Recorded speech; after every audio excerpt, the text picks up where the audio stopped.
ቁጣ ሲባል የትኛው ነው? እዚህ ጋር ሁለት አይነት አለ። ቆዳ ላይ የሚታይ ቁጣ አለ፣ ሲናገርም በባህሪው የሚቆጣ የሚመስል ሰው።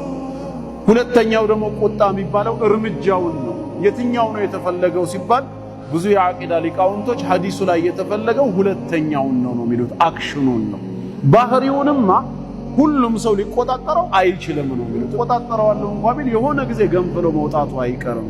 ዋና የተፈለገው እዚህ ጋር ምንድነው? አክሽን ነው። አትቆጣ ሲባል ቁጣ የሚያስከትላቸውን ነገሮች እርምጃ ከመውሰድ ተቆጠብ። መጥፎ ነገር ከመናገር ወይ መጥፎ ድርጊት ከመፈጸም ማለት ነው። ፊትህ ቆዳህ ላይ የሚታየው በውርስ የሚመጣ ሊሆን ይችላል ወይም በሌላ መልኩ፣ ነገር ግን ሙሉ በሙሉ ኮንትሮል ልታደርገው አትችልም ነው። አክሽኑን ግን ትችላለህ፣ በአንተ ምርጫ ነው። እናም ጀግንነትን በቦታው ኢስላም ይፈልገዋል። ሙእሚን ሊላበሰው የሚገባ ባህሪ ነው። ፈሪነት በእስልምና አይደገፍም። ረሱል ዓለይሂ ሰላቱ ወሰላም በአንድ ሐዲሳቸው ተዓውዝ ሲያደርጉ ጌታ አላህ እንዲጠብቃቸው ሲለምኑ ምንድን ነው ያሉት? አላሁመ ኢኒ አዑዙ ቢከ ሚነል ጁብን ያሉት። ከፈሪነት ባንተ እጠበቃለሁ፣ ፈሪ ከመሆን።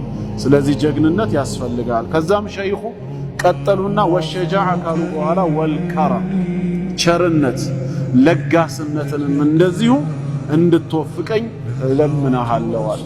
ይሄም ሸይኹ ቸርነትን መላበስ አለብን።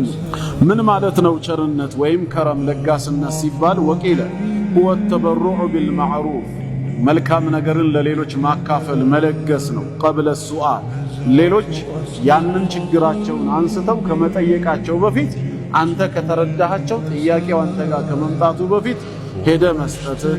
ወሊጥዓሙ ፊል መሐል፣ በቦታው ማብላት ማጠጣትህ፣ ይሄ ከረም ለጋስነት ነው።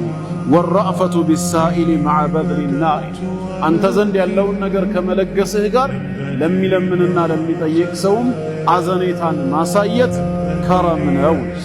ወቂለ ወይም እንዲህ ተብሏል፣ ከረም ለጋስነት ቸርነት ማለት ሁወ ልኢዕጣኡ ቢሱሁለት፣ ምንም ሳይከብድህ ቀለል ባለ መልኩ ልክ አንተ ብድርህን እንደምትመልሰው ለሰዎች መስጠት ማካፈልም ከረም ነው ይባላል። አላ ኩሊ ሐል በጥቅሉ ቸርነት መልካምነት ውስጥ ይካተታል። አላህ ይወፍቃል።